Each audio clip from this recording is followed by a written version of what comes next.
Eu diria que, em grande parte, muitos dos objetivos que presidiram à criação deste regulamento foram atingidos.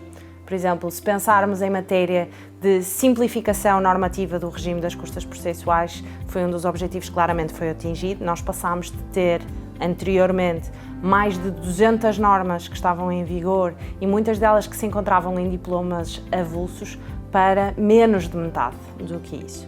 Também em matéria de concentração e unificação do regime normativo também foi muito importante, porque passamos a ter tudo num só regulamento, independentemente da natureza do processo, de ser um processo administrativo, de ser um processo fiscal ou de ser até um processo judicial. Este regulamento visava também racionalizar o recurso aos tribunais e isto já era uma ideia que vinha de trás e, portanto, foi também um dos objetivos que aqui também foi conseguido, podemos dizê-lo, através da criação de uma taxa de justiça especial para os grandes litigantes, ou seja, para as pessoas coletivas que no ano anterior deram entrada em mais de 200 ações, e uma taxa sancionatória, neste caso uma taxa sancionatória especial para aqueles que utilizam os tribunais de uma forma menos profissional, digamos assim, ou seja, que interpõem recursos ou requerimentos que não têm qualquer utilidade.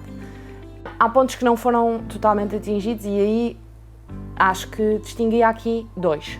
Primeiro, o regulamento visava uma definição de critérios mais claros e objetivos em matéria de tributação dos processos e visava também uma maior repartição dos custos da justiça. E digo que isso não foi atingido porquê?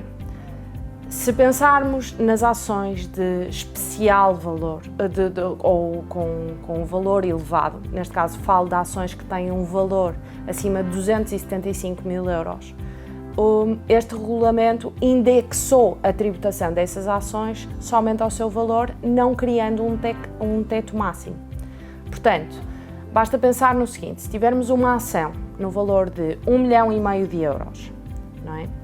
Em que há 2 sessões de julgamento e em que são inquiridas 6 testemunhas, ou uma ação com o mesmo valor em que há 8 sessões de julgamento em que são inquiridas 20 testemunhas, nós conseguimos perceber que o custo efetivo da resolução destas ações não pode ter sido o mesmo.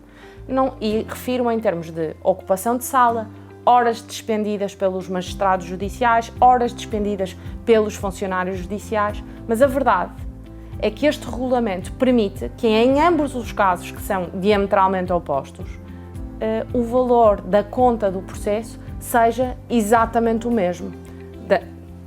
Dando um exemplo, neste caso, que estas ações, as partes podem vir a ser confrontadas com uma conta de custas do processo de 30 mil euros.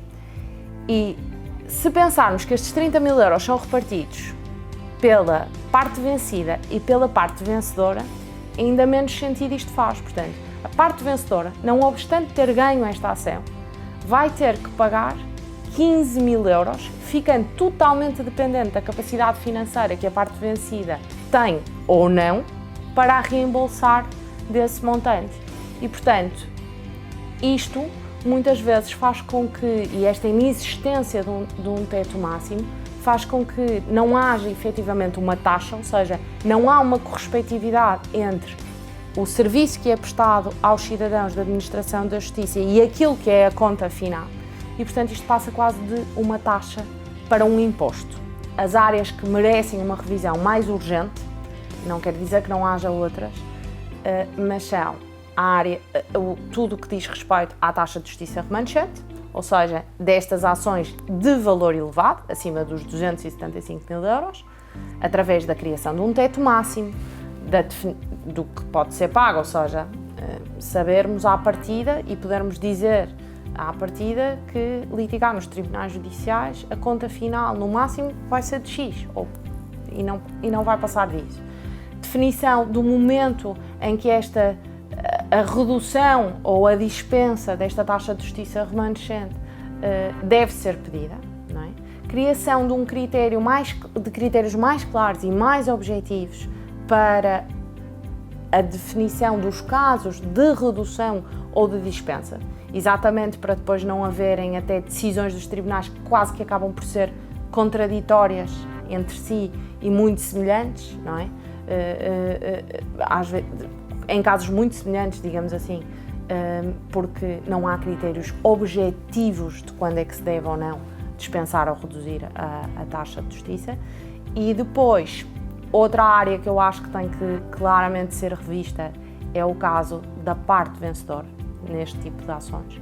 A parte vencedora não pode ser onerada com o pagamento de uma taxa de justiça remanescente de valor muito elevado que nem sabe se algum dia vai conseguir obter o seu reembolso. Isto não faz sentido.